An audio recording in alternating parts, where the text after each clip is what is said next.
जय Hind. Hello everyone. तो जैसे कि आप यहाँ पर देख पा रहे हैं exam faster 12th geography part 17 में आपका बहुत बहुत स्वागत है। इसमें जो है चैप्टर जो है तो हम लोग भौगोलिक परिप्रेक्ष्य में चयनित इसको स्टार्ट करेंगे। तो आइए आज का पहला इस चैप्टर का पहला क्वेश्चन सबसे पहले यहाँ पर देखिए, निम्नलिखित रोगों में से कौन सा जल अन्य है। चलिए, जलजन्य है। निम्नलिखित रोगों में से कौन सा जो है जलजन्य है। क्वेश्चन नंबर 1 का सही जवाब कौन सा होगा। निम्नलिखित रोगों में से कौन सा जलजन्य है। क्वेश्चन नंबर 1 का सही जवाब कौन सा होगा। तो याद रखिएगा अतिसार। क्या याद रखिएगा, तो अतिसार 1 का सी होगा। चलिए नेक्स्ट क्वेश्चन है क्वेश्चन नंबर 2 का सही जवाब कौन सा होगा। ये देखिए क्वेश्चन नंबर 2 का सही जवाब कौन सा होगा। ध्वनि प्रदूषण के प्रमुख स्रोत क्या है। चलिए क्वेश्चन नंबर 2 का सही जवाब कौन सा होगा। ध्वनि प्रदूषण के प्रमुख स्रोत क्या है। क्वेश्चन नंबर 2 का सही जवाब कौन सा होगा। तो देखिए उद्योग, ठीक है, मोटर वाहन से भी ध्वनि प्रदूषण होता है, लाउड स्पीकर से भी होता है। मतलब इनमें से सभी के कारण जो है ध्वनि प्रदूषण होता है। इनमें से सभी के कारण जो है ध्वनि प्रदूषण होता है। ध्वनि प्रदूषण का प्रमुख स्रोत क्या है, तो इनमें से उपरोक्त सभी है, 2 का डी होगा। चलिए नेक्स्ट क्वेश्चन है क्वेश्चन नंबर 3 को हम लोग देख लेते हैं। देखिए सुंदरवन किस राज्य में स्थित है। बताइए सुंदरवन का जो है यहाँ पर है, तो सुंदरवन जो है किस राज्य में स्थित है। क्वेश्चन नंबर 3 का सही जवाब कौन सा होगा। सुंदरवन किस राज्य में स्थित है। क्वेश्चन नंबर 3 का सही जवाब कौन सा होगा। तो पंजाब में है। कहाँ है, तो सॉरी पश्चिम बंगाल में है। सुंदरवन का डेल्टा का नाम आप लोगों ने जरूर सुना होगा, पश्चिम बंगाल, ठीक है। तो सुंदरवन जो है किस राज्य में, याद रखिएगा 3 का बी होगा। मतलब आप यहाँ पर सीधे सीधे याद रखिए पश्चिम बंगाल, 3 का बी यानी पश्चिम बंगाल। चलिए नेक्स्ट क्वेश्चन है क्वेश्चन नंबर 4 का सही जवाब कौन सा होगा। ये देखिए क्वेश्चन नंबर 4 का सही जवाब कौन सा होगा। औद्योगिकीकरण से मतलब कौन सा प्रदूषण होता है। चलिए क्वेश्चन नंबर 4 का सही जवाब कौन सा होगा। औद्योगिकीकरण से जो है कौन सा प्रदूषण होता है। क्वेश्चन नंबर 4 का सही जवाब कौन सा होगा। तो याद रखिएगा इनमें से सभी होता है, यानी जल प्रदूषण भी होता है, वायु प्रदूषण भी होता है, ध्वनि प्रदूषण भी होता है। याद रखिएगा औद्योगिकीकरण से जो है तो इनमें से सभी प्रदूषण होते हैं, उपरोक्त सभी होगा, 4 का डी होगा। चलिए नेक्स्ट क्वेश्चन है क्वेश्चन नंबर 5 का सही जवाब कौन सा होगा। वाल्मीकि नगर टाइगर रिजर्व कहाँ स्थित है। बताइए वाल्मीकि नगर टाइगर रिजर्व जो है कहाँ स्थित है। क्वेश्चन नंबर 5 का सही जवाब कौन सा होगा। वाल्मीकि नगर टाइगर रिजर्व जो है कहाँ स्थित है। क्वेश्चन नंबर 5 का सही जवाब कौन सा होगा। तो याद रखिएगा बिहार में है। कहाँ है, तो बिहार में है, 5 का ए होगा।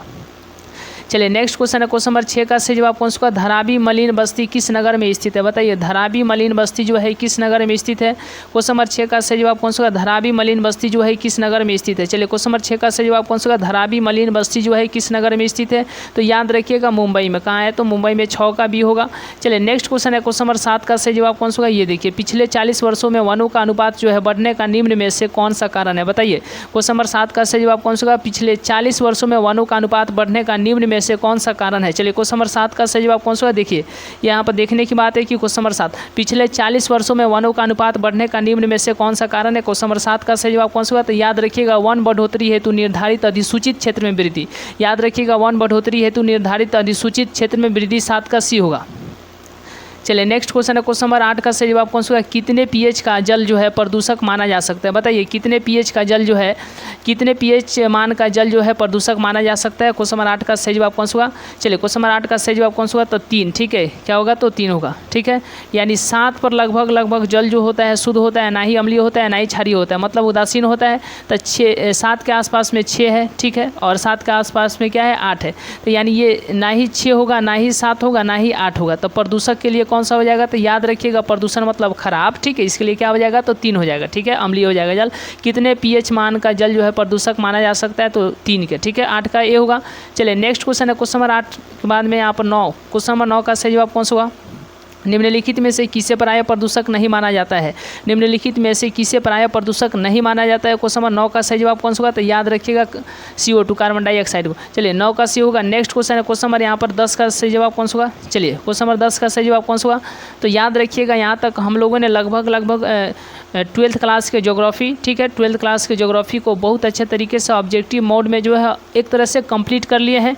यह जो है चैप्टर सारे के सारे आपको यहाँ पर, अब 12th क्लास में 2 बुक थे तो उनके सारे के सारे जो है यहाँ पर हम लोगों ने चैप्टर को देखा है। और इस तरीके से जो है आपकी तैयारी जो है, जहाँ से आपके 40 नंबर में लगभग, ठीक है, एग्जाम में 40 नंबर के ऑब्जेक्टिव पूछे जाएंगे, उसके लिए वीडियो काफ़ी है। तो याद रखिएगा यहाँ पर, अब यहाँ से जो है तो यह एक तरीके से अंत है, ठीक है, यह वीडियो जो है ऑब्जेक्टिव के लिए एक तरह से 12th क्लास के ज्योग्राफी के लिए ये लास्ट है, ठीक है। याद रखिए किस प्रदूषक। चलिए हम लोग नेक्स्ट क्वेश्चन नंबर 10 पर बात करते हैं। किसी भी जानकारी हेतु आप 88 73 74 10 70, ठीक है, 88 73 74 10 70 आप इस पर किसी भी जानकारी हेतु बेहिचक कॉल या व्हाट्सअप कर सकते हैं। 88 73 74 10 70, 88 73 74 10 70 याद रहेगा, 88 73 74 10 70, ठीक है।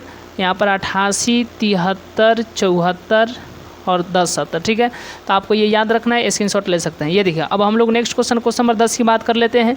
किस प्रदूषण द्वारा सर्वाधिक बीमारियां होती है? किस प्रदूषण द्वारा सर्वाधिक बीमारियां होती है? क्वेश्चन नंबर 10 का सही जवाब कौन सा होगा? तो याद रखिएगा, क्वेश्चन नंबर 10 का सही जवाब ऑप्शन नंबर तो जल। ठीक है, 10 का भी होगा।